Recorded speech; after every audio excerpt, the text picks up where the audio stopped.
You know, like Sexy Red, when she talk about niggas, I like that shit. When she like too many bitches, where the niggas at? I'm like, yeah. I should have been invited to this party. You right.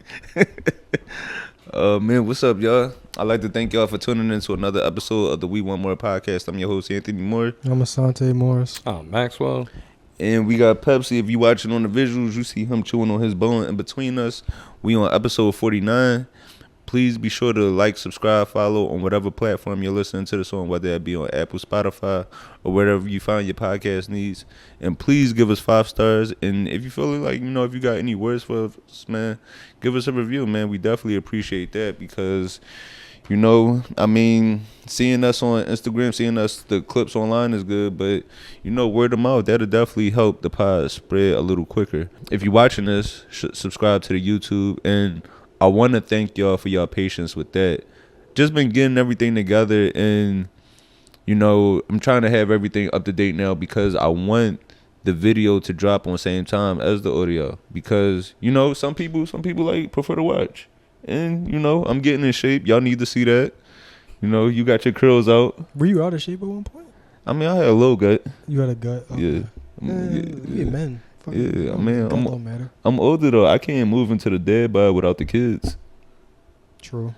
Yeah, so there's no excuse for that. Yeah, I'm trying to slow that down. So yeah, and also that's the same thing. That's the same thing along with the Patreon. So eventually we do plan on starting the Patreon, but I want to at least give you some consistency first with the YouTube. Like I can't be behind on the Patreon if I'm behind on the late shit. So. I feel like I owe that to the listeners. And some of the things that we're going to have on the Patreon would be, like a Discord service, bonus content from the clips. When you're watching this on YouTube, you don't get to hear the Tubi Movie parts just because of the whole copyright thing. So that'd be definitely something that's also included on the visuals. Yeah, we really want people to be able to watch them, like kind of watch the movies with us because it changes the vibe when you can hear and see what we see and shit. And then also anything else you might want to see on the Patreon. Whether that be, one thing I do want to do, I want to get back into doing my virtual shows, working out some sets because, it's listeners all over. So, it's some cities that we can get to easy. Like we could get to Philly. People could see us in Brooklyn. But, I want my Nigerian listeners to see us. Yeah, damn. I didn't even think about it like that. Yeah, so I want y'all to see what we've been working on all over. And let me see. Show announcements. Let me see. Do you have a show coming up in Brooklyn? Yeah, I'm doing a new show in Brooklyn August 28th. It's at this place called Blue Nook in Flatbush. Yeah, so please, for the New York listeners, whether you're in Brooklyn, Manhattan, Queens, even if you want to travel from the Bronx, check out that show August 28th at the Blue Nook. Yeah. I'll check my social media and shit for the address and details and shit. Yeah, we'll definitely pull up. Yeah, we'll definitely put the link to that in the description. Yeah, and also August 28th. And also too, I wanted to say about the DC show. So, I was supposed to do a DC show. If you're listening to this, try to say that 5 times fast. DC show. Do it. Nigga, I could barely talk. DC show. I could barely say it once. Do it, Max. Nah, kind of one time. No, but the show I was going to do, I was supposed to do it. If you listen to this, the show was actually supposed to be today, August 20th, but it got pushed back just because that particular venue in the month of August, they like to do local showcase. Just showing love to the people at home during the summer. So then I was going to reschedule it to September 10th. But with that date coming so close around, we haven't confirmed yet. And shit, September 10th is also the debate. That's 9/11 Eve, too. Yeah. So I don't know if that factors in at all. It's true, I'm not. I don't know. Yeah, so be on the lookout for when I do announce that DC show. But then also any other cities, if there's any other cities that y'all would love to see us performing, man, please feel free, let us know. And we're definitely trying to make that happen for y'all. Any city in America. Yeah. Just feed me, I'll show up. And one thing I also wanted to do too is that I wanted to start spotlighting any community-based events, whether that be, just anything, any type of events, programs, Whether it could be something like a food drive, a back to school drive, a park cleanup, anything like that.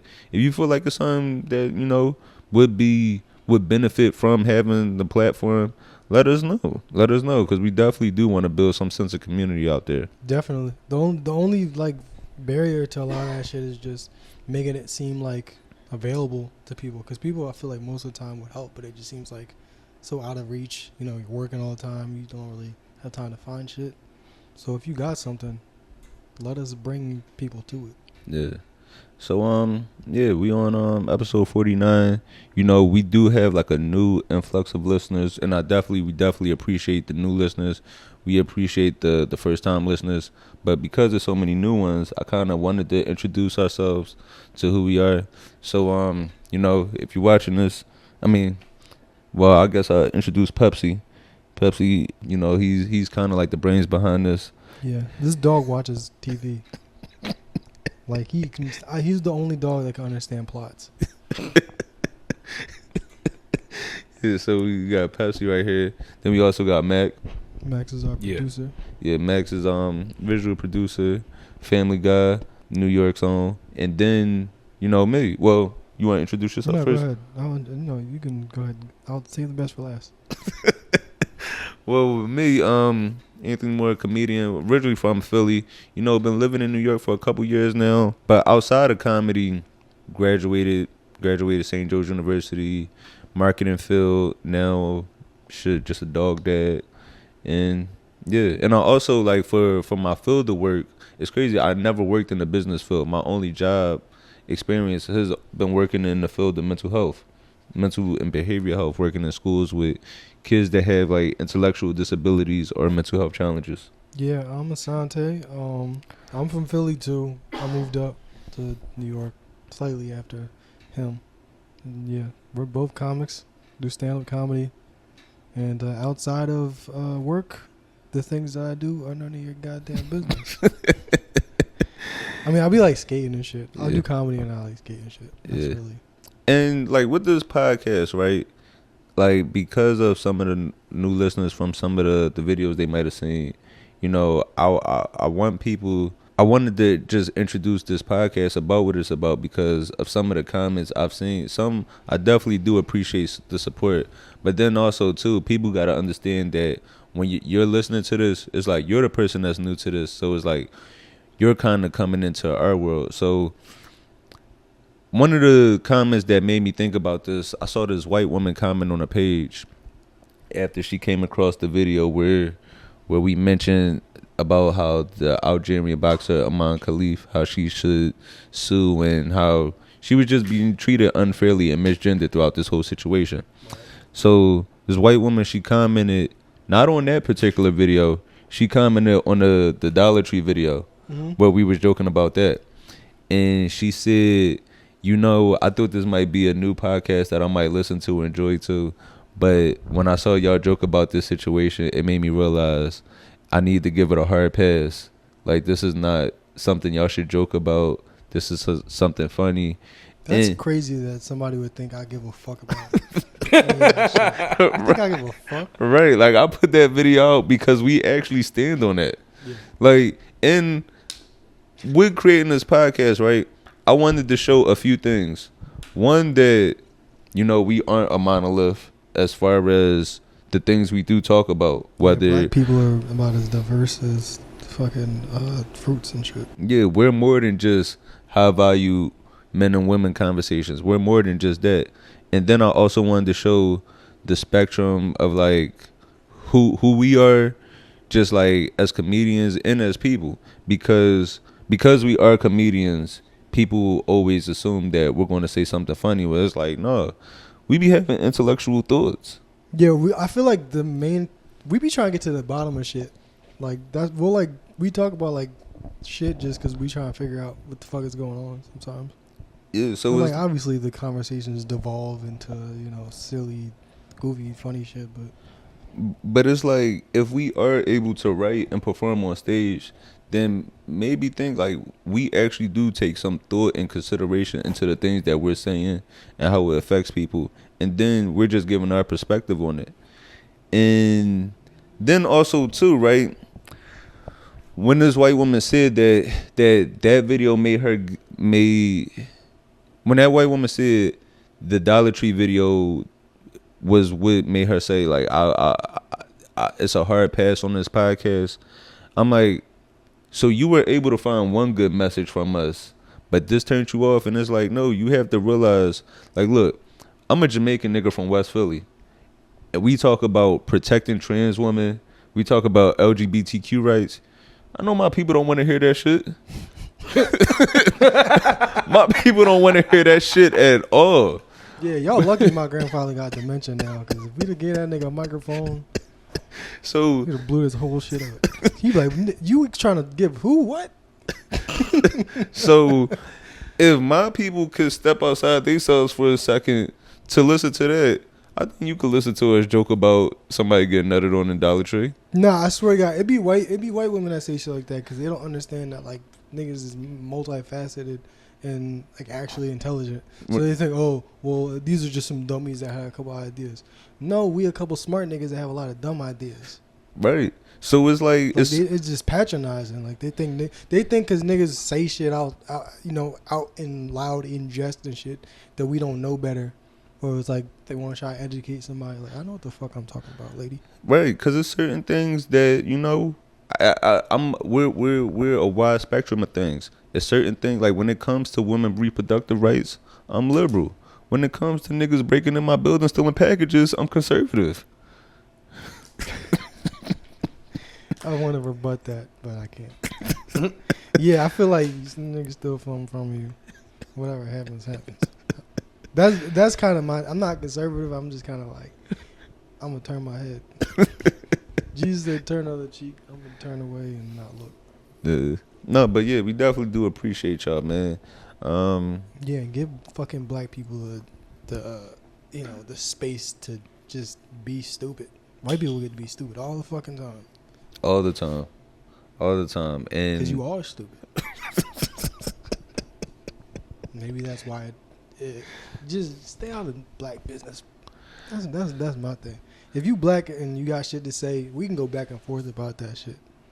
I don't really always want to, but I will. But it's like, I ain't grow with you. Yeah. I'm not about to go back and forth. But I'm trying to think. Before we get into, what would you rather do first? Would you rather do like questions from the listeners or the topics?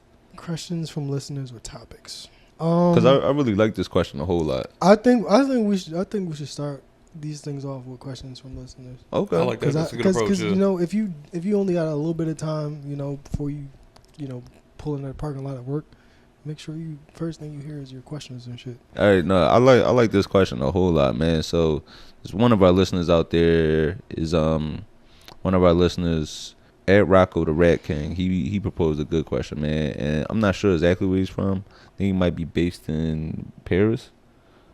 So yeah, bonjour. Cool. Yeah, bonjour, man. And what did he say? This question, he said, how do you handle roadblocks or the feeling of being stuck? How do I handle roadblocks or the feeling of being stuck? Man, and I guess for me, shit, throughout this journey, you talking about like stand-up comedy or just like entertainment in general? both like life, comedy, not just everything. For me, when I hit a roadblock, it's always, all right, how can I just get to the next day? That's how I always try to look at it. How can I get to the next day? Like for me growing up, I was real spoiled, right? Until when my parents divorced. But when they was together, I used to get everything I wanted. Damn, I was a middle child, so I didn't get shit. I mean, you had a loving home. I had a home. Damn, that's fucked up. It's because you ain't even had no excuse to not get nothing. It's like, y'all both here. That is crazy. You're like, you don't got it. What the fuck are y'all doing here? Go back to work. Y'all should see other people. No, but I need some overtime or an affair, nigga. I need some third income. So with me, like, yeah, once they split, I stopped getting everything. And then I started to realize, like, oh, being broke really not that bad. It's not. It really isn't. It's like, all right, I just go outside, just play with my friends. Yeah. So then, like, it's just that whole mentality of like, all right, once you hit a low point, you start to realize like I'm still here. It's not as bad as I thought it would be hitting this point. So that's kind of always been my mentality. And then also too, You also brought up a good point. Go outside and like play with your friends. Like surround yourself with people. mhm, That's always black people. We that's what we do. We supposed to be around other people. You can't just be in the house sad and shit or emo. You gotta be around other people. You gotta be around niggas that's like you bitching. Just relax. yeah. And then too is like, there's one quote I always heard where it's like, worrying won't stop the bad from happening, but it'll stop the good from being enjoyed. So it's like, I could sit and complain, but it's like, what is that really going to change? But career wise, what has helped me, I'll never forget this. I'll never forget this career wise. And, I don't know if this really applies to any other fields outside of comedy, but I remember I was at the Laugh House. This was like 2013. The Laugh House was this comedy club in Philly that's now closed. But I was talking to this comedian, Eddie Bryan, actually from DC. And, veteran, probably been doing comedy well over 20 years at this point. But he was like, look, I never saw a comedian not get a shot at something as long as they didn't quit. He was like, you don't know whether your opportunity is going to come a year from now, 5, 10 years, 20 years from now. But he was like, I never saw somebody get an opportunity as long as they stayed in it. So that's how I just try to treat it. Whereas like when I do hit a roadblock or like a little setback, it's like just keep pushing forward. And you got to kind of look at it like the gym. You ain't going to get in shape. You're not going to get in shape your first day at the gym. You got to just keep putting in, you hit your curls, you hit the treadmill one day. And then you look up, you're like, okay, I see the change from where I was last year. Yeah, that's true. And seriously talented people, as long as they stick around and keep doing it, they never go undiscovered. Maybe in painting and like art, that world's different. I can't speak to that exactly because there's like such a weird way to make money. But it's like talking about like music, comedy, maybe even acting. Like if you're really talented, eventually you get discovered or eventually you find a way to make that shit work for yourself and you don't need nobody else, which is another thing. It's like you run into roadblocks. Are they roadblocks that you're putting that are like, stopping you from doing something, or is it some external shit that you can't even control? Because a lot of times people like, especially like I guess entertainment, stick to that. It's not all up to you. Like you can work as hard as you want, but there's still a lot of shit that you can't do for yourself. You can't really fucking come up with your own production company that has millions of dollars worth of equipment and shit. So you can't even worry about that. You gotta just do the things that you could do and then just make tiny little goals that are actually achievable. Right. Like set shit. I can do this tomorrow. Let me do that. Yeah. And then that shit just kind of fucking spirals into larger accomplishments. And you got to celebrate your accomplishments. You just can't. Bro, you can't be overconfident. That's a great point. You have a good night. Be like, damn, this was a great night. The next morning, I'm gonna work. But tonight, I'm gonna enjoy this shit. That's a good ass point. You have to learn how to like celebrate yourself and not get too down on yourself, even when the journey does kind of make you jaded. Cause I've been that way. Like I've gotten little things and like even like with tires coming out this year, people would ask me like, yo, you excited?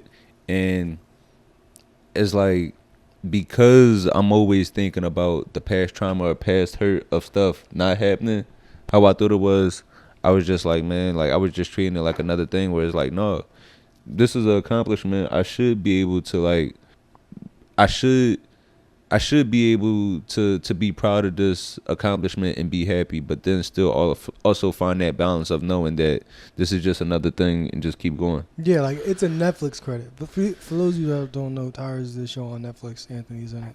Go watch it. Yeah, he has Netflix next to his name now, which is a good thing. So like, for a little bit you go, that's great. I'm on Netflix.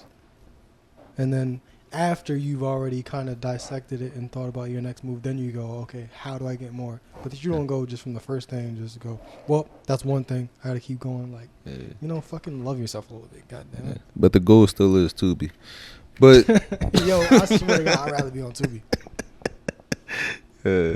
No, but Tubi, Netflix, Hulu, This was just another question that somebody asked before we get into the topics. It's a violation if your girl fingernail paint don't match her feet.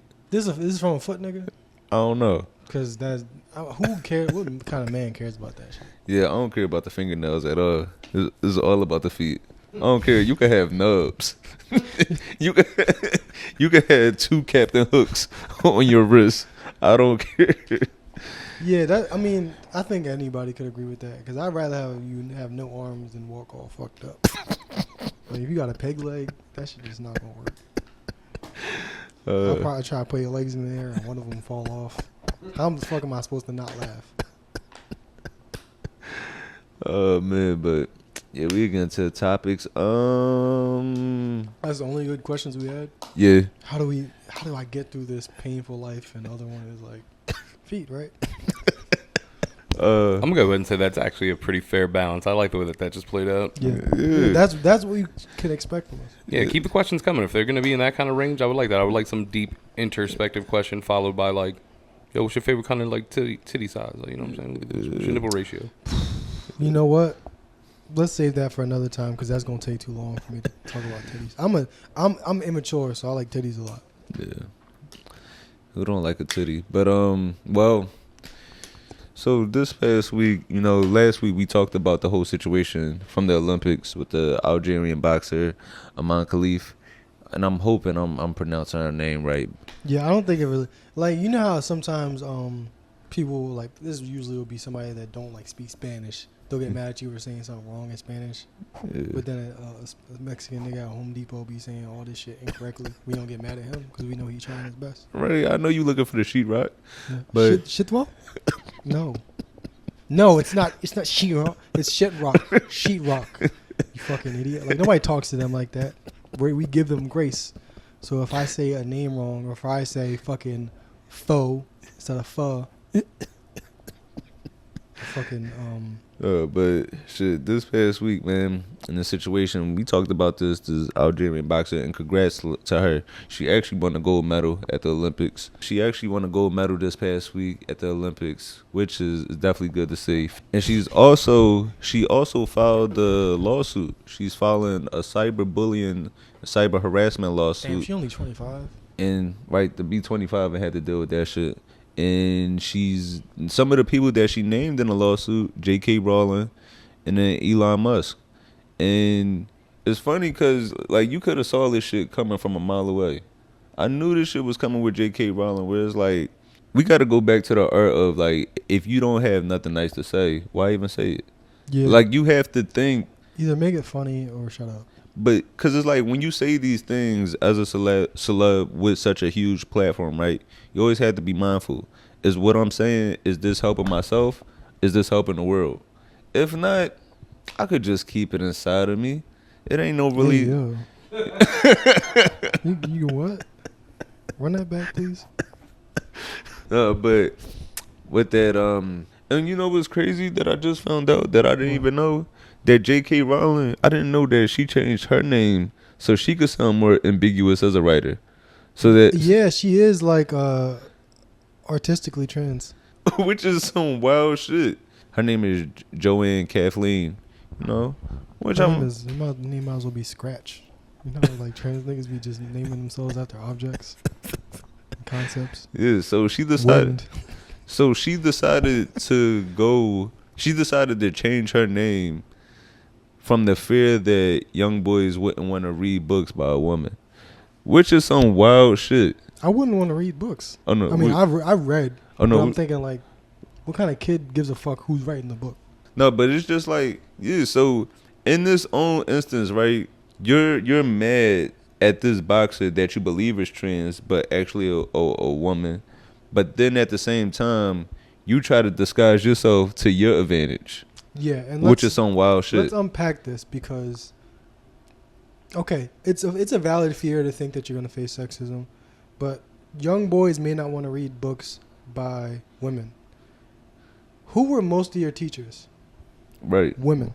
So not only is she a transphobe, she clearly just a dumb bitch. She don't be thinking. Man, that's the whole fucking problem. She don't fucking think. You think I don't want to read the book because it's by a woman? No, I don't want to read this shit because it's 700 pages and it's a movie to it. That's why I ain't reading this shit.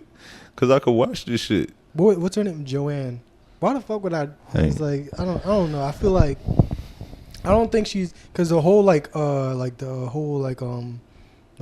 trans hate thing is where it comes from. Like, oh well, we're women and we face a lot of problems and we want to make sure that all our problems are addressed, like because we're real women or some shit like that. But that's just because she white, realistically. Because white women always think they got harder and they think they problems need to be addressed first. Yeah. It's interesting that somebody would have like ilk against some, like a negative ilk against people's perception, considering it says that her publisher recommended a gender neutral pen name, born as Joanne Rowling, that she then used JK, basically to conceal the fact that she was a woman, out of fear of like what, I guess bigotry of some sort. But like, fam, you lied. Like, that's just what it is, and you did it purposely for this, like, to get famous. Right. No, that 1997. Wasn't motherfuckers reading Junie B. Jones or some shit? Right. Like, come on, man. That shit is super hypocritical. So it's like even worse to see. It's super hypocritical, and it's even worse to see her put the same discrimination on a woman that she didn't want to face. Man, white woman, y'all a piece of work, man. If y'all ain't smell like strawberries.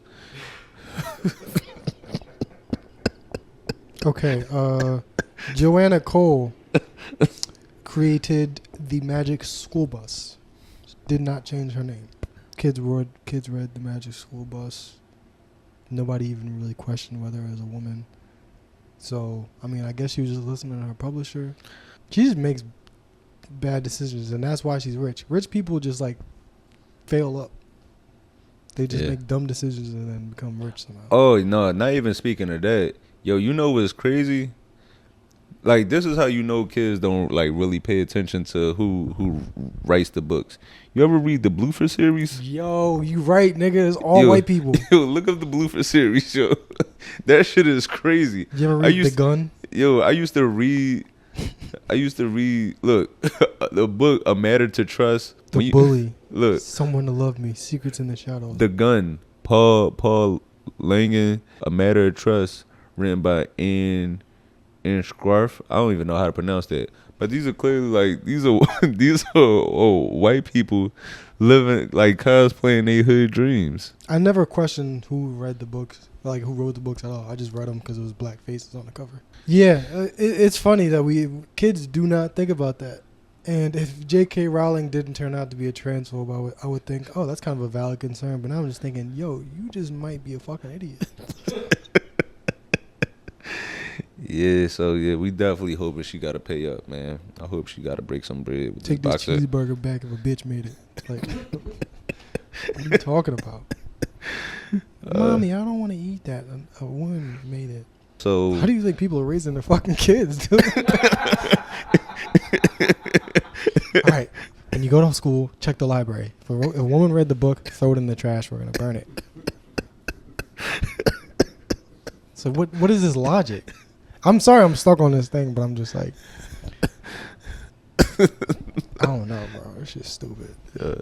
I guess since we speaking on schools, man, there's a few things I wanted to talk about in schools. So first, I wanted to talk about this messed up situation that happened this past week. Florida student was sentenced to 5 years in prison for attacking a teacher. High school student, he was caught attacking the teacher's aide, and this happened, I believe, in 2023. That was actually my position, so that would have been me getting fucked up. You were a teacher's aide? Yeah. Like, basically, like, just staff support. So, he was sentenced to 5 years in prison for aggravated battery charges where he attacked the teacher, and I think the teacher actually, like, ended up with a concussion, like, some broken ribs, unconscious. And this student is 6'6", about 270 pounds, so I'm sure that also had to do something with the severity of the punishment placed on him. But also, too, our kids are just punished more than... Our kids are, like, black and brown kids are punished more than white students for committing the same offenses in school. Whether it be, like, just something as small as cutting class and not having your ID around your neck. They sentenced this 17-year-old, like, he was 17 at the time of this attack, but now he's being sent to adult prison.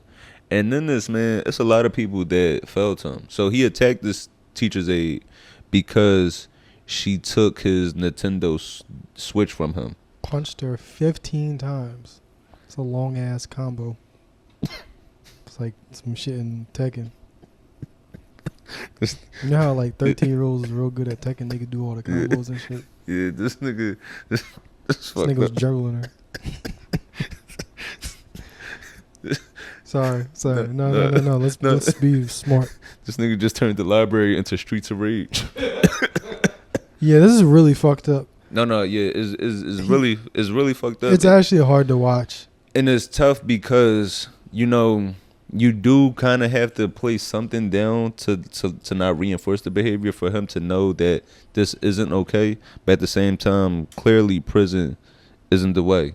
The student is on the autistic spectrum, and he also has a individualized education plan where one of the things mentioned in it is don't try to remove certain things from him. One of the things being his Nintendo DS, right? But at the same time, as teachers and parents, a lot of things are too solution-based for the student. I mean, no, things are too solution-based for the adult that has to watch the student. Things are really solution-based for the actual student. So they know one of the things that calms them down was the Nintendo DS, right?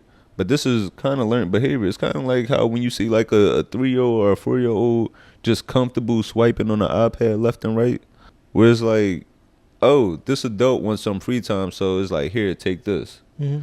So, and it's like, if we know that the school is a place to learn, why is he being sent to school with the Nintendo DS? Why be sent where they know, like, all right, these adults might ask him to put it away? Yeah, it's just a huge lack of oversight. And it's like, I feel like when people have to deal with, I guess special needs kids, I guess you would call them, kids that require more attention and stuff, when you ignore these kids' needs and when you act like, she'll just be okay if you just, pretend it doesn't exist, you're not only neglecting the child, but you're kind of just letting the effects of their condition unleash on the world.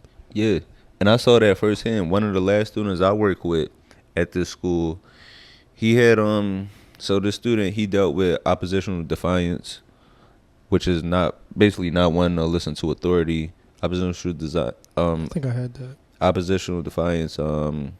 Some forms of ADHD, and with this, he was placed on medicine. Like his parents placed him on medicine to where he would just sleep the entire school day. So he would just be completely drowsy to the point where this child isn't even able to focus and hold his head up to pay attention. But then when he wasn't on the medicine, full of energy, would love to talk, would love to and he wanted to pay attention to his work, but because all the weeks where he would sleep, he missed the basics of, how do I get to this point? How am I supposed to understand this if y'all done drugged me and had me out cold for the last month and a half? No, it's really frustrating when you're in school and you're trying your best to follow along and you just don't get it. And like being a kid, that's when really giving kids like the right amount of attention is important. Because if you just say it's not even something like that, like something really fucked up happens in your life, you just cannot focus that one day, or like maybe even that whole week, you just can't focus for some reason, and you come back and you're like, I just want to learn, I want to get good grades, and you're just out of the fucking loop, and the teachers don't want to give you the attention you need, or just there's no tutoring available. Like shit like that can really affect a kid, because at some point you're like, well, fuck it, if I'm gonna be behind, I'm gonna be behind. Right. And then you get mad at being left behind, and like it just fucking it sucks, man. It just spirals out of control every time. Because then from you being left behind, it's like that's when it gets to the point like, why even go to school? Why even try to pay attention at this point or anything like that? But this starts at home though, because if you got fucking people at home trying to help you through that shit, then it's only gonna be normal for when you go to school to reach out for help. But then yeah, and also it definitely does start at home. I don't want to place any too much. I want to give the parents some grace, because I know different situations. Let me see. His mom, she spoke out, and she said he does. I really don't think he understands what he's facing. Yeah, I don't know. I don't think I'm not gonna say she like failed him or anything like that. I think there was a lot of failures all around, and I think a lot of things culminated in this. Yeah.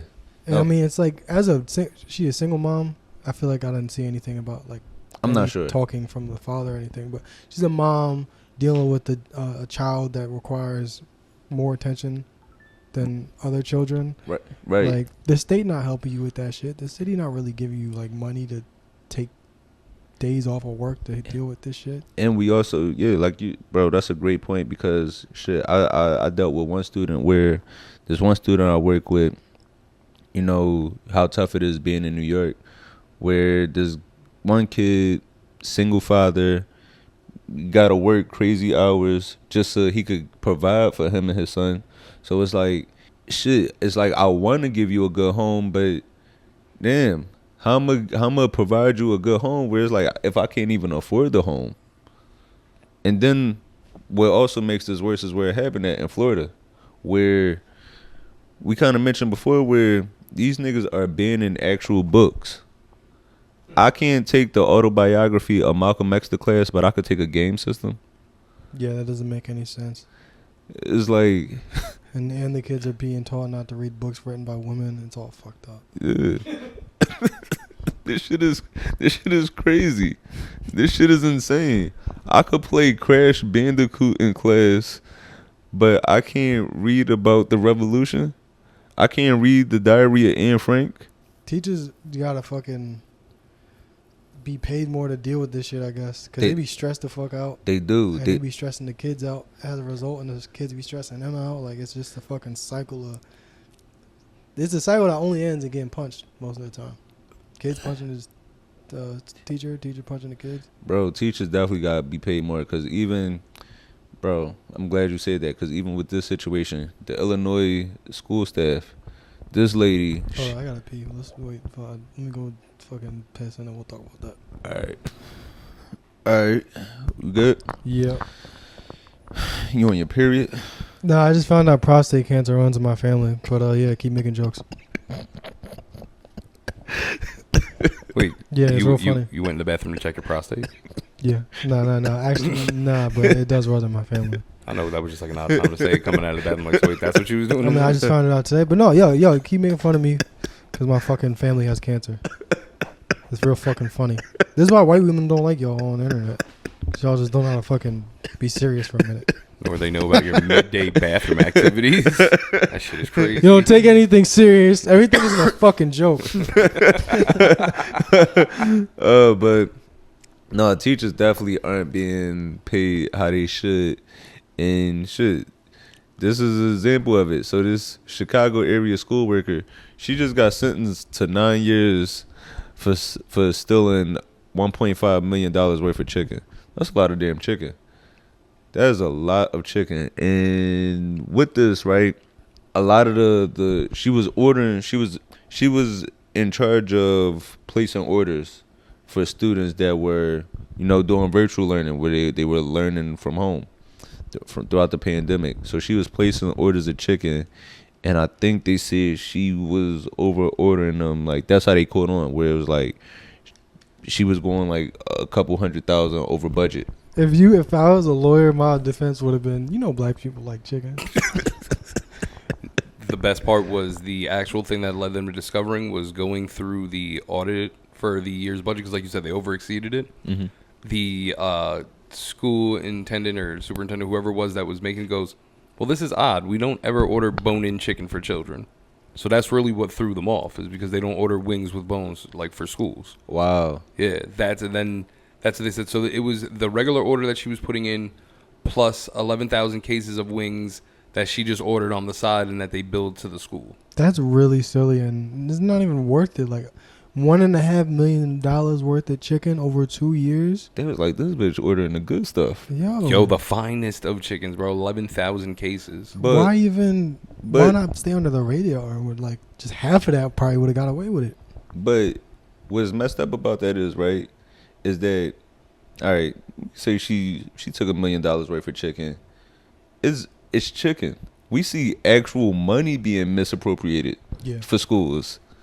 School money that 1.5 million that should actually go to a school, where we see it go to, you know, just a nice vacation, just a nice townhouse, or, you know, a getaway, nice car. Yeah.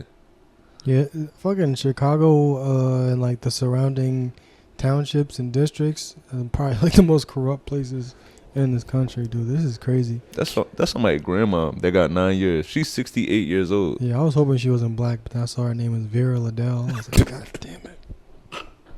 Chicken, Vera Liddell. This is all points to. Bro, you know that chicken good as hell. I want to see it. Forget the mugshot. They need to take a picture of her arms. I want to see.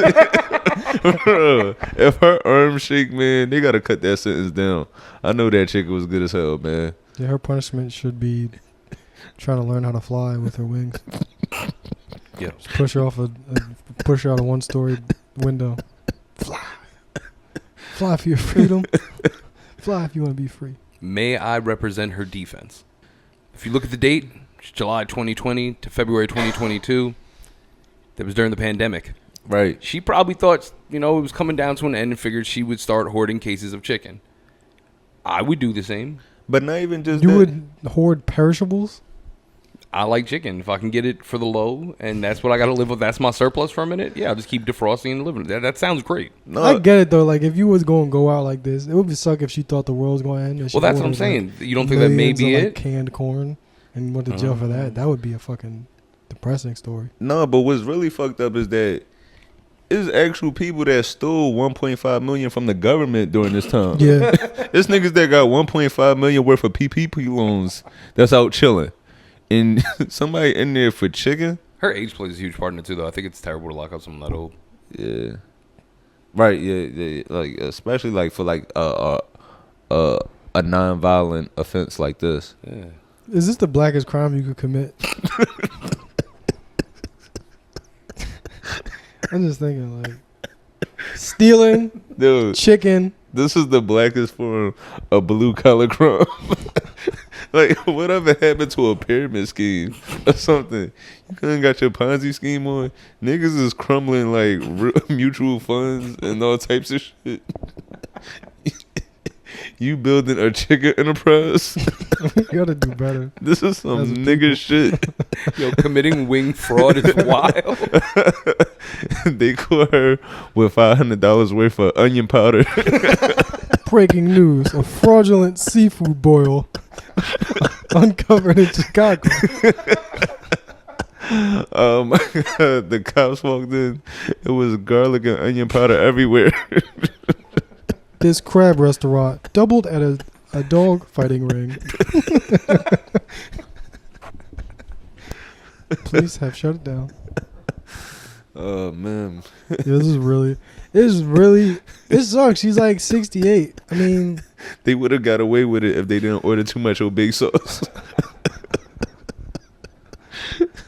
Damn. so we know goddamn well kids do not use Tapatio. I'll be mad hype. My grandma showed up with like 11,000 cases of chicken wings and was like, "Yo, take this thing," because you got to figure like she was selling some of it, probably stashing some of it. Oh, for sure. Eating it like that's pretty dope. Yeah. I wonder if there was any other suspicious shit though, like lemon pepper. Kids don't like lemon pepper. Kids like just like barbecue and like mild wings, I think. Yeah. Right, that's probably what it was. Like I said, like she was buying the good chicken. Habanero, nigga. They was like, She should have like smoked it. You know how you could put like cocaine and like inside of like a watermelon? She should have put the wings inside of like big dinosaur nuggets. Make it look like it's for the kids and then smuggled it. She should have hired me. I'd have been able to get away with this shit. Bro, I'd have robbed her for that shit. I also wanted to talk about this. So you're speaking on black stuff, black culture. Michael Rubin, former owner. Well, I think he was a part owner of the Sixers, and the founder of the Fanatics company that sells like sports memorabilia. He was on the Breakfast Club. He was on the Breakfast Club recently, and he spoke about black culture, and he gave an interesting take. and play this right here. It's the kind of interesting take you'd think a white guy would give on black culture. It doesn't bother me for me. It bothers me that it actually, when I see the narrative of a really good friend of mine like Meek, and people trying to, you know, again, if he was gay, which there's not one gay bone in his body, who cares? Number one, if people want to be gay, it is 2024. Who the fuck cares? Okay. Number two, there's not a gay bone in his body, so like, why do people want to lie about that? Why do people want to change a narrative, a bet he made with me to try to hurt him? Like, that is the one thing I've learned about, you know. Look, I'm just being blunt because it's me. So one thing I've learned about black culture that I don't like is that black hate on hate. Speak on that more. I heard you say that earlier, and I wanted you to expound on that. You said you Who the don't like fuck to is see he? black people tearing down other black people. Yeah, it's horrible. Like, Okay. like it's horrible. Like, why? Like, I want to support every. Look, you guys, two of you guys know me pretty well. Anything I can ever help with, I'm always there. I always want to be helpful. I feel lucky and fortunate to do what I do every day. To be as, you know, whatever success I've had, I feel blessed to do that, and I want to give back in every way I can.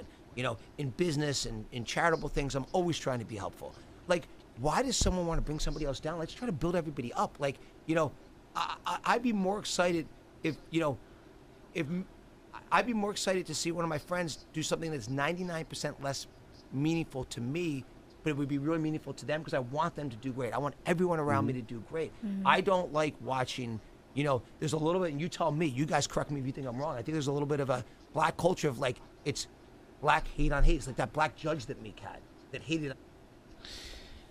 Get the fuck out of here with that bullshit. Yeah, no, but No, I'm just saying like that whole like black people hating on black people. Who the fuck I'm supposed to hate on?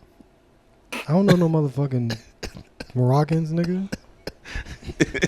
It's a nigga right here. I'm gonna bully him. no, but right, Or he gonna bully me. and that's what it comes down to. I will say I do think it is hate within the culture, but I think it's hate within every culture. Who you Is- supposed to Yes. hate? It's proximity. Yeah, I listen to rap music. I'm gonna hate on rappers. Yeah, but I will say to his point with the whole Meek thing, I don't like how the issue did turn into Meek being gay, as opposed to Diddy being a predator. Yeah, that's Like weird. that's the weird thing about our culture. It's worse to be gay than a sexual deviant. You don't think so? I don't know. That ain't No, my I had culture. something to say, but Oh. I just Oh. stepped on That's it. probably just that's internet culture because that's like people want a narrative that they can run with and make memes about. But like in real life, I don't know nobody that really give a fuck if Meek is gay. No, for sure. That's just social media is like literally people that are willing to say insane shit. No, but I mean even outside of Meek, right? Well, like R. Kelly. No, Okay, yeah, I'll give you that. like I'll give you that. where it's like, all right, with him doing stuff with young girls, it was like, oh, them girls were just fast. But then when they heard about rumors of him possibly being with young boys, it's like, oh no, this nigga done took it too far. Yeah, we gotta cut that shit out.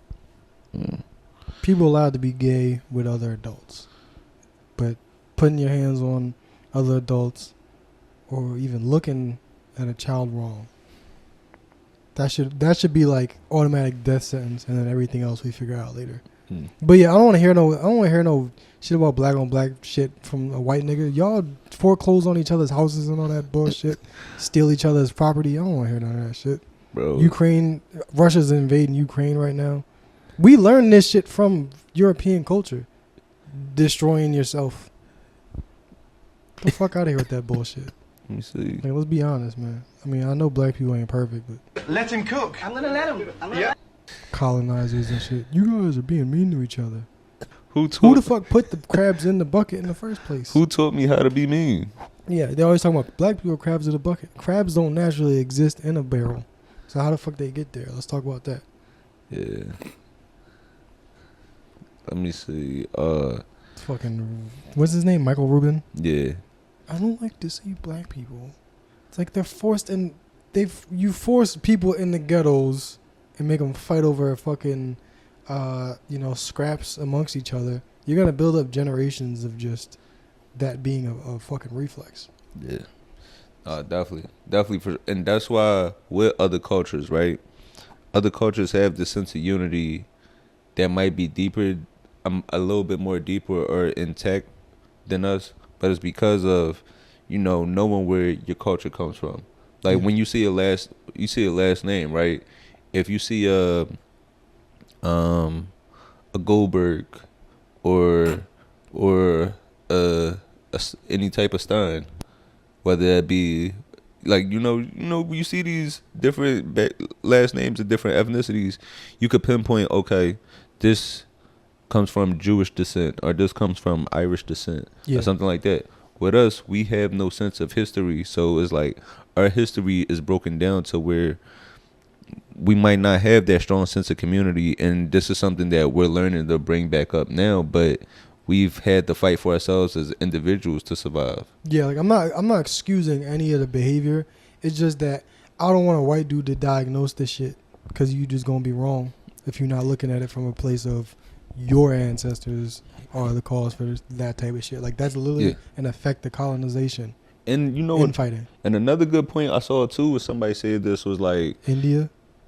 Like somebody just niggas. Somebody mentioned like, damn, I wish I was able to talk about. Like somebody said they wish they were able to say their true feelings about Jewish culture on a Jewish platform.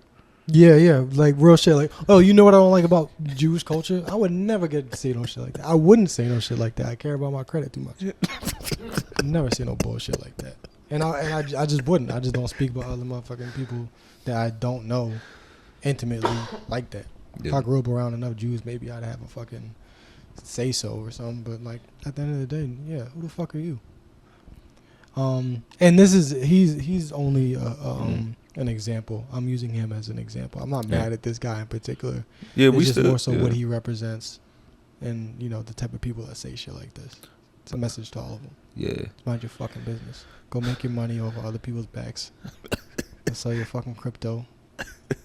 But also, man, so Jonathan Majors, he's been going through it. Oh, poor baby. I know, man. We haven't seen the downfall like this shit ever. From being held as the next major part of the MCU to crying at the Hollywood Unlocked Awards.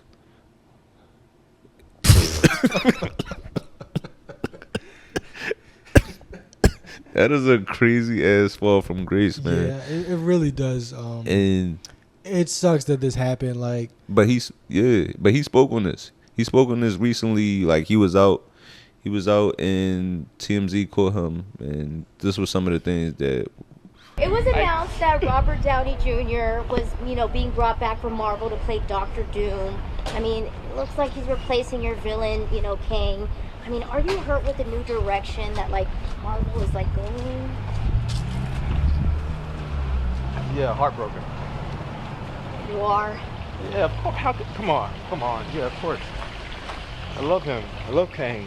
Mm-hmm. I mean, Doctor Doom is wicked, though. Oh, yeah, it is good. It's going to be good. I mean, both Robert Downey Jr. and Ezra Miller have had, a history of trouble with, the law and getting arrested for felonies.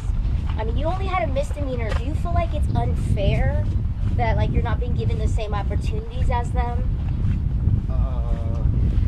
Damn.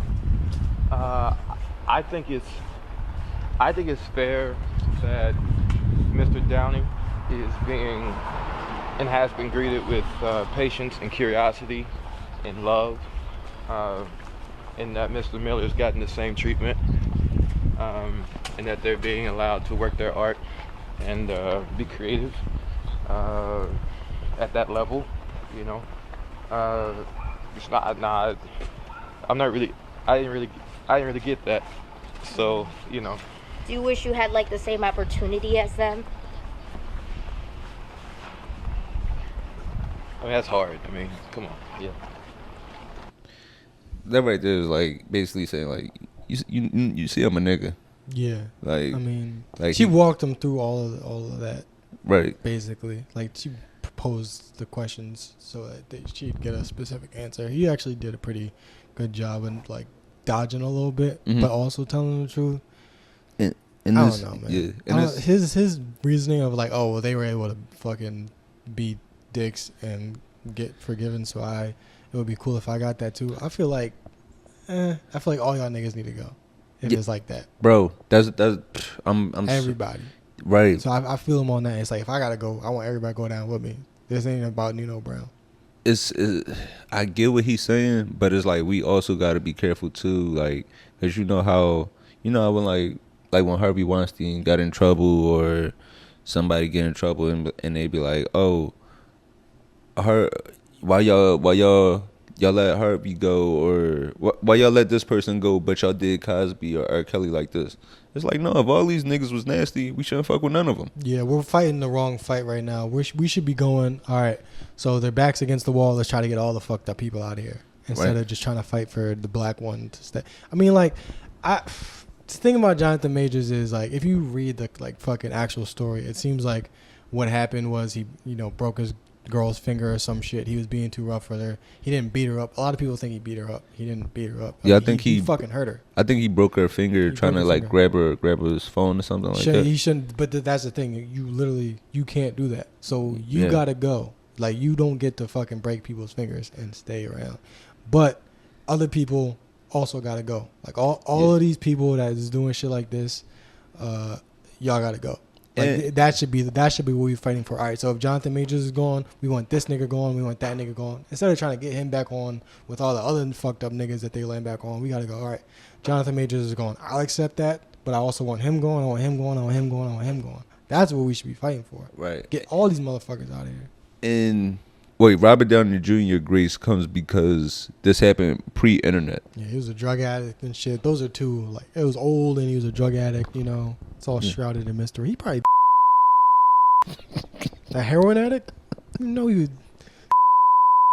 But with Ezra Miller, and they've been wilding. Ezra Miller is non-binary, correct? Yeah, Ezra Miller is non-binary. So in today's time, who looks more threatening?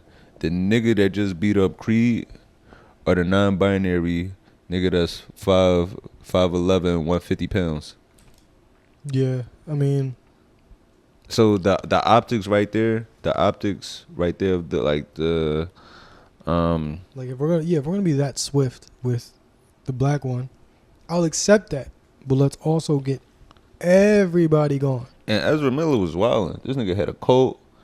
He was fucking up people in Hawaii, but he choked the woman, right? But choked the woman on like TV. But at the same time, don't nobody give a fuck about Hawaii. Well, they choked the woman. That's what that's really what it is too. Don't nobody care about Hawaii. Yeah, Hawaii. I was watching some fucking article about how, like, the fires that were started in Hawaii probably are a result of all of the water being fucking siphoned off into the hotels. Yeah, like they dried out the land and then they fucking burned the shit. Like, right, and now they're trying to buy it back up. Bro, they don't even want us visiting there. Yeah, they don't even want us visiting there, but they allowing this nigga to start sex cults. Yeah, I didn't I tell y'all about the show that Hilary Swank was on? I told y'all about this already, right? What? It was like a show about she was a reporter. Mm-hmm. Oh, the show was called Alaska Daily. It lasted like one season. It was a pretty good show. The show was called Alaska Daily, and it was about a reporter who had to go to Alaska, and she was reporting on a story about how Native American girls were being killed, and nobody cared. And then the show got canceled because nobody cared. And I just thought that was such a fucked up, like, irony, because it was a good show, and she's like a good actress. Ew. They said it was a basic drama, but it's like every drama is basic. Law and Order. Did you touch the kid? Yes, you did. That's every episode. There's something poetic about that. Yeah. A show getting canceled because nobody cared about the real victims. Yeah. But I mean, also it was a white woman being like a white savior a little bit, so I get that. All right, we can get into it. Let me pull up the timestamps. Yeah, let's talk about some serious black art now. Back as usual with another one, the Tubi movie of the week. This week we watched This week we watched Crush.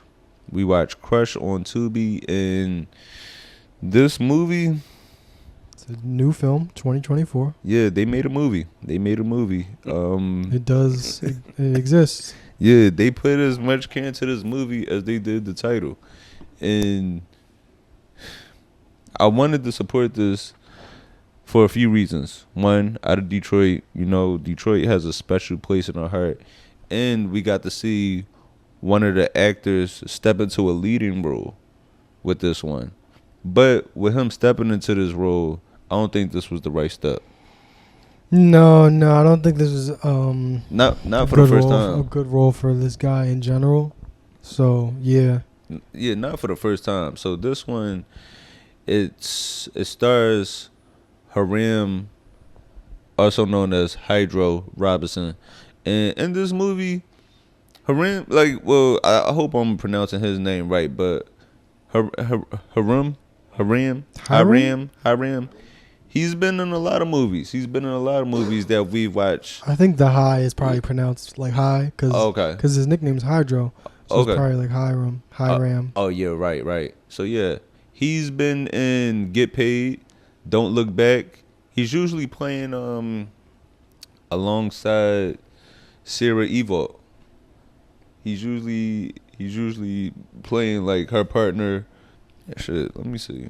Well, there were a couple in the one movie. Yeah, they were a couple in one movie. In another movie, they were officers together. Yeah. He was also in. Let me see. He was in some other shit that I remember. Yeah, he damn, Sarah Evil looking nice on the gram. What is it? I just want to see like the type of angles she takes pictures. Damn. Okay.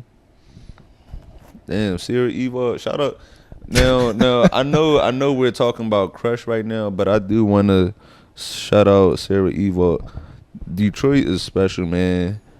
So with this movie, I wanted to give it some love, but I knew from right off the bat that it wasn't going to be that great just because everybody in this movie goes by a nickname. You got the lead character going by Hydro. You got the writer going by Big Willow. You got, who else you got in this shit, man? You got the music supervisor is Demetrius Forever Meech McCary. You have the director of videography is Dollar Jones. Editing done by Ro Dejan. Yeah, and it's like, I understand that, these are people that are, stepping into a craft and trying to make the best work they can in some ways, but it's like, I want y'all to work hard and put love into this shit, because you never gonna hear it. And the Oscar goes to Big Willow. Like, I want y'all to visualize this shit in your head. For real. Like, visualize your dreams and then act on them. Yeah. That's all I want. I want some effort. That's all we asking for, man. So this movie, Crush, it's about a young woman that takes an unusual obsession with a married man. And in this, she actually becomes friends with his wife, who's clueless about the whole situation. Yeah. So that's what I mean. It's funny. It's funny because usually women, they do have a knack for these things. You ever realize you don't know what hoes like you until your girl tell you? like your girl would tell you, like, yo, why does this person keep commenting on your page? And then you realize, you be like, damn, you know I got a shot with her? Yeah. I didn't think I was her type. Yeah, no. Sometimes they be like, you think I can get her? For real? Like, there's no fucking way. She be staring at me like that. But I wish we didn't record that for the whole world there. But no, it really be some real shit. It's like, I wasn't even thinking that was possible. Right. You know what I'm saying? Or like sometimes it'll be some shit where you offended. Like, you really think I would fuck that bitch? Yeah. Like, do you believe in me? Sometimes I'll be thinking that, I'm like, look at you and look at her. Right. You know I don't like ugly bitches. You think I like ugly bitches? I do. That's the sad thing. I don't like them. It's just some have happened. No, It's like a fucking Taco Bell run. You don't plan it. It's just 3 a.m. Ain't nothing else available. And you alone. So this movie, Just trying not to kill yourself. it starts off. Let me see. Stop. Chewing your bone. Damn. This is really like a parent. So You know, how sometimes you're on the phone with somebody that got kids, and they just start beating the kid in the middle of the conversation. You just hear, "Stop." So wait, what's the name of these? Crush? Wait, The movie? Yeah, no, Crush. So this movie stars Hiram Robinson, aka Hydro, played by in this he goes by Andre. And Andre, he's married, and the woman in here that is trying to, intervene in his marriage is Ebony. And one day while leaving church, that's another thing too. In this movie, they have him playing real religious. Where it's like, I feel like for him, I like to see a Tubi star step out of their usual space and try to show some range. But for him, I feel like he should have eased his way and just started off with like being a lead drug dealer. Like stay true. Gary Oldman is always gonna play a villain. You feel me? Yeah. It's gonna be a different villain. But at the end of the day, it's a villain. Right. Emma Watson's always gonna play like a fast talking girl. It doesn't even matter what she does or who she is. She just talks really fast. So, be who you are as an actor. You can't play a role that you can't see yourself playing. And I couldn't see the nigga playing this shit. And I'm pretty sure he couldn't either because this shit didn't come together. But this is too Pepsi. I'm sorry. Get your asshole off me, bro. What was I saying? Oh yeah, this was like a run-of-the-mill Tubi movie production where they were just like, all right, we got some thick women, check. All right, let's make a movie. I think that was it. That was the only thing they thought of. This movie really wasn't the best. The tagline for this movie is Crush is a exciting thriller that will take you on an emotional journey from beginning to end. So that kind of really tells you where they set the bar with this one. Yeah.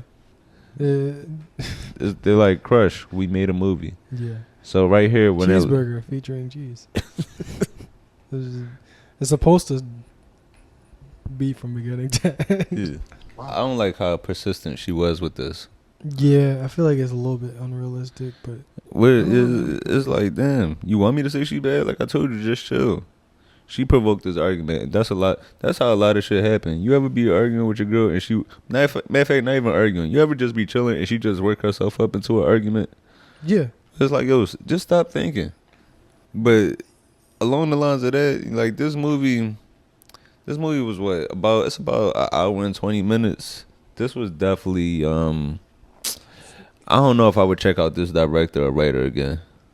Nah, I don't think they really wrote or directed. And I think somebody came up with an idea and somebody else turned the camera on. Yeah, that's how I feel. Even looking at the IMDb page, where it's like, all right, we not asking y'all to have headshots. It was more than 4 people in this movie. Yeah, they didn't release the whole cast. It's just a lot of low budget stuff does not bother me. Like the money and all that shit, the production value, none of that shit really matters that much. I mean, like most big directors start with some low budget shit, but yeah, it just wasn't no effort. It wasn't no effort at all. I think this dude deserved a better script too. That's the other thing. Was like, as an actor, you can only really make a script so good. So in this movie, Ebony is trying to sabotage. Ebony is trying to sabotage Andre's marriage, and she's going as far as swapping out his wife's birth control, because for some reason, even though Andre is very religious and they're a really like a big church couple, he refuses to have any children with her. They don't really mention throughout the movie why that's the case at all. Yeah, it's kind of a plot hole. Yeah, but in this, his wife somehow becomes pregnant and she's scared to tell him. Ooh. So that was where they first had the conversation about it. This was like an hour into the movie, and then they later decide to get a divorce. Yeah, because she gets pregnant. And it's like, why? It doesn't make any sense. You got pregnant, so now I'm going to leave you and my newborn baby. They didn't explain it either. They didn't explain this shit at all, man. There was a lot of like, fuck it. You ever try to write a script and you're like, I don't know how to make this next scene happen? And he was like, fuck it. I'm going to just This guy dies and fuck it. Who gives a fuck? I don't even want to write this fucking dumbass movie anymore. Yeah, And man. He got through all that and finished it. That should be the tagline of this movie. Fuck it. Sometimes you start a movie and just say fuck it. Yeah. It's like, do I even need this character anymore? Yeah, fuck it. I'll keep it in there. What the fuck? I'm Yeah. gonna watch this bullshit anyway. Yeah. That's my process for writing the script. Yeah, if you're looking for something to watch, it's an hour and 20 minutes. I ain't say if you're looking for something to watch, good. If you're looking for something to watch, you need some background noise, you want to put something on, be able to like doze off and wake up, still know what's going on. you wanna watch something while you folding laundry real quick, man. Crush, this is the movie for you. What you get us? I would give it a 1 because they made a movie. I give it a 1. Shit, I give it like a 1.5. I give it a 1.5. It's bad, but it's not Run Nixon. That's the bar for me. Run Nixon, we gave it 1. Yeah. All right, this gets a 2 then. Yeah. Because Run Nixon was like, Lil Fizz set the bar. He set the bar, like, he set the low bar for us. So, yeah. Lil Fizz is just terrible, dude. Yeah, so if And y'all. I know I didn't really say a lot of good things about these people, but it's like, I don't know, they like cool or whatever. They like made a movie. There's a plot.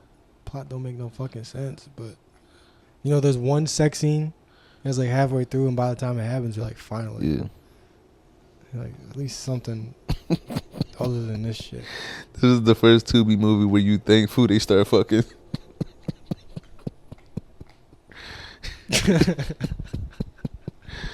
Yeah, every other Tubi movie is like 6 sex scenes, and you're like, another one? Jesus Christ.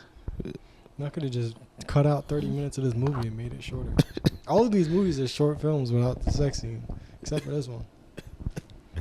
Yeah. Alright, so we'll give this a 2, right? 2?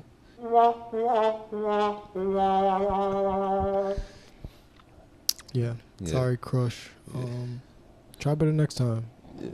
Yeah. You've been a bit preoccupied throughout this Tubi review, trying to get the dog to stop eating his blanket. Yeah. He's doing it for attention, though. He needs some attention. Yeah. Too busy watching Tubi movies to raise your son. This is why he is this aggressive. Because when we should be like watching regular TV, this nigga's over here watching the Dirty D. Yeah, he wants to watch fucking cartoons. He got him watching Tubi movies.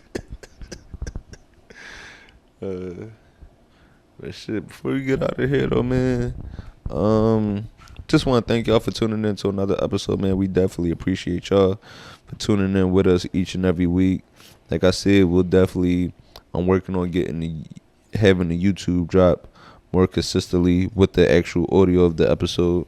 And, you know, we're going to roll out the Patreon soon, and then we're going to add some additional segments. But with these additional segments, we want to get your engagement, because that's the only way the segments will continue to grow and get better. So if there is a Tubi movie out there that you might have seen and you think that it's something we should check out and spotlight, you know, feel free to send that through. Yeah, send us suggestions for movies. Send Anthony some music, recipes, questions.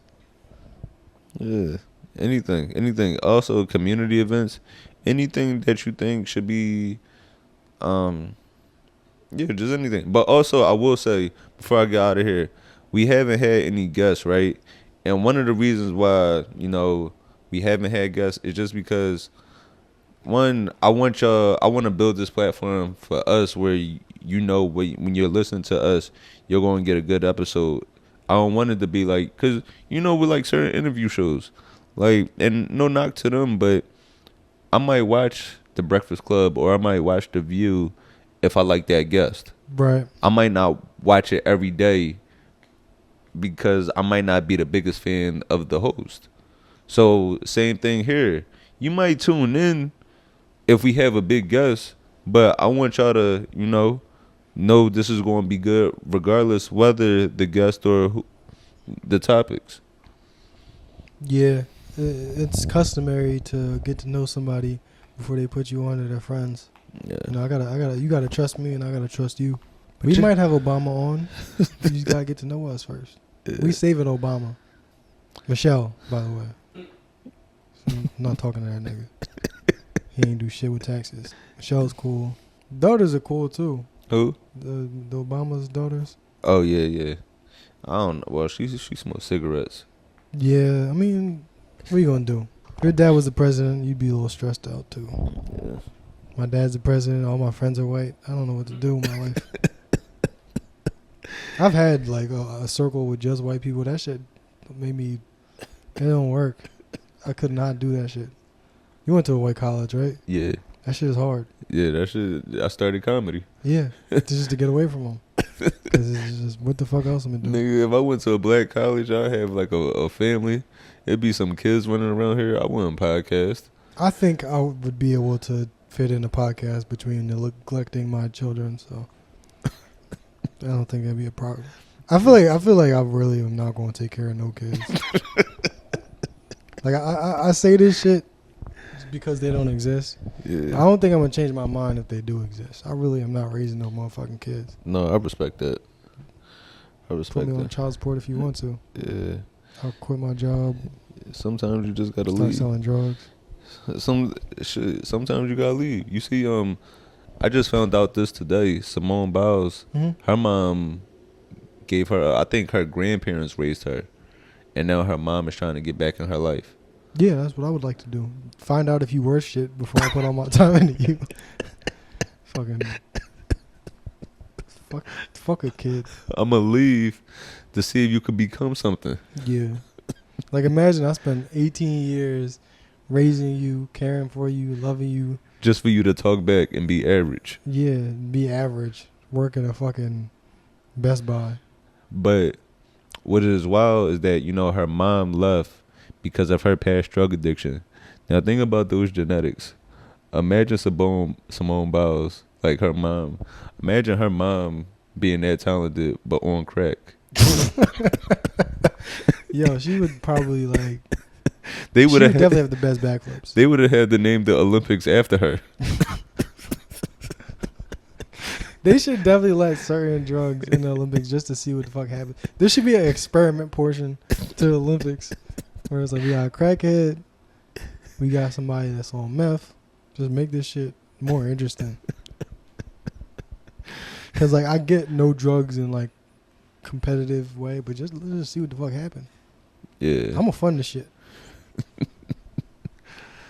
But yeah, man, it's been another good episode, man. We definitely like to thank y'all for tuning into another one.